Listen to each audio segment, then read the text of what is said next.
Hello everyone, আসসালামু আলাইকুম। Happy's ডায়েরিতে সবাইকে স্বাগতম। আজ আমি আপনাদের তৈরি করে দেখাবো বিফ কিমা সমোচা। আর এখানে পেঁয়াজ নিয়েছি 3টা, তা কুচি করে নিয়েছি, এবং কাঁচামরিচ নিয়েছি 4টি, তা কুচি করে নিয়েছি। ঝালটা আপনারা যে পরিমাণ খান সেই অনুযায়ী দিয়ে দিবেন।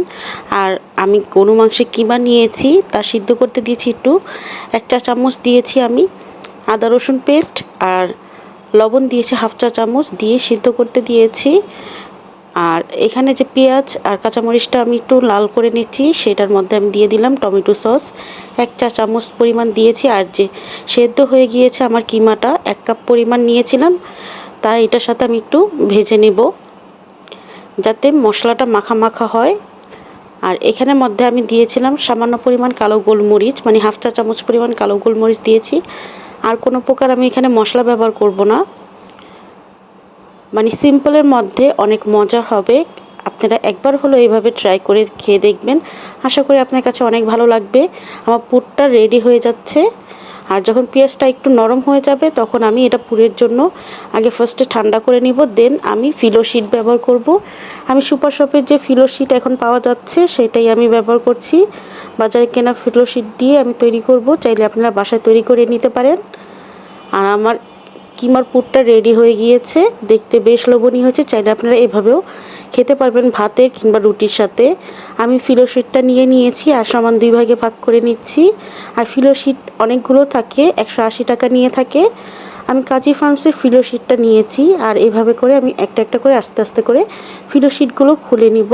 সাবধানে খুলতে হবে, কারণ ফিলো শিট অনেক পাতলা থাকে, ছিঁড়ে যাওয়ার সম্ভাবনা রয়েছে। এর জন্য এই যে দেখুন কি সফট আর পাতলা। বাসায় অতটা পাতলা হয় না, কিন্তু তৈরি করা যায়। ফিলো শিটের রেসিপি আপনাদেরকে একদিন দেখাবো, যাতে আপনাদের বাসায়ও তৈরি করতে সুবিধা হয়। আর এখানে আমি একটি আঠা তৈরি করে নিয়েছি ময়দা এবং পানি দিয়ে গুলিয়ে নিয়েছি। 3 টেবিল চামচ ময়দার সাথে 2 টেবিল চামচ পানি দিয়ে গুলিয়ে নিয়েছি। আঠার মতো কাজ করবে। এরকম ত্রিভুজ কোণ আকৃতি দিয়ে মানে শেপ দিয়ে নিয়েছি, তারপর আঠা লাগিয়ে নিয়েছি। এরপর আমি মাংসের পুরটা দিয়ে দিলাম কিমার, এরপর আবার আঠা দিয়ে লাগিয়ে নিচ্ছি।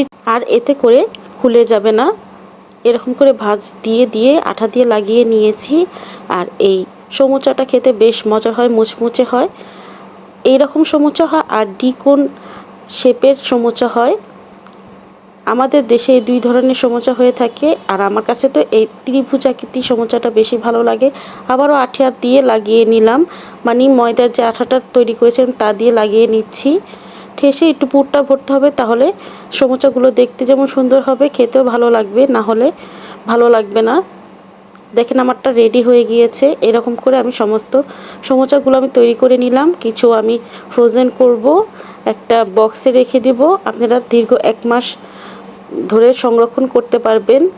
আর যখন ভাজবেন তখন রুম টেম্পারেচারে এনে ফ্রিজ থেকে বের করার পর 10 মিনিট রেস্টে রেখে দিবেন। যখন নর্মাল হয়ে যাবে দেন তারপর আপনারা ভাজবেন, নাহলে ভিতরে ঠান্ডা থাকবে আর উপরে মচমচা ভাব চলে আসবে, খেতে ভালো লাগবে না।